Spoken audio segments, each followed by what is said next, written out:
9 TV Telugu digital న్యూస్కి స్వాగతం.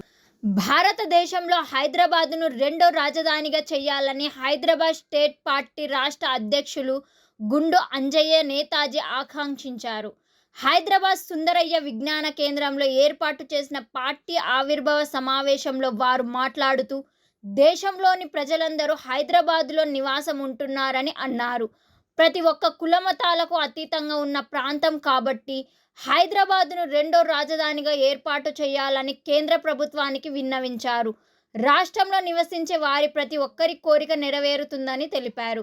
కార్యక్రమంలో అన్ని జిల్లాల అధ్యక్ష కార్యదర్శులు, సభ్యులు తదితరులు పాల్గొన్నారు.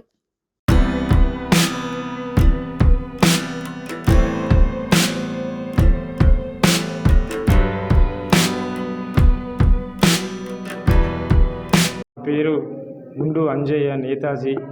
నేను ఈ హైదరాబాద్ క్యాపిటల్ సిటీ అయిన తెలంగాణకు క్యాపిటల్ సిటీ అయిన హైదరాబాద్ మహానగరాన్ని భారత్ దేశానికి రెండవ రాజధాని కావాలని ఒక స్నేహపూర్వకంగా కులాలకు మతాలకు అతీతంగా ఈ యొక్క హైదరాబాద్ మహానగరాన్ని భారత్ రెండవ రాజధానిగా చేయాలనే ఒక గొప్ప లక్ష్యంతో ఈరోజు హైదరాబాద్ స్టేట్ పార్టీ ఆవిర్భావం చేయడం జరిగింది.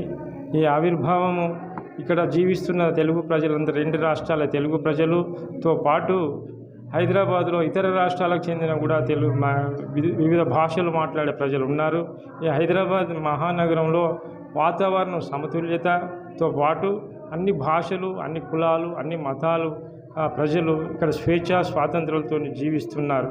ఇక్కడ హైదరాబాద్లో ఉన్న భూములు కానీ, ఇక్కడ వాతావరణం కానీ, ఇక్కడ చెరువులు, కుంటలు కానీ, అనేక పర్యావరణం కానీ ఇవన్నీ పరిరక్షించడానికి, ఒక స్వచ్ఛందంగా పనిచేయడానికి ఈ హైదరాబాద్లో జీవిస్తున్న ప్రజలందరికీ అండగా, ఈ తెలుగు రాష్ట్రాల ప్రజలందరికీ అండగా ఇదొక వేదిక. హైదరాబాద్ స్వచ్ఛంద సేవా సంస్థ, హైదరాబాద్ సాధనా సమితితో పాటు హైదరాబాద్ స్టేట్ పార్టీని కూడా నేను ఆవిర్భావం చేసుకున్నాం. ఈరోజు మీ అందరికీ కృతజ్ఞతలు.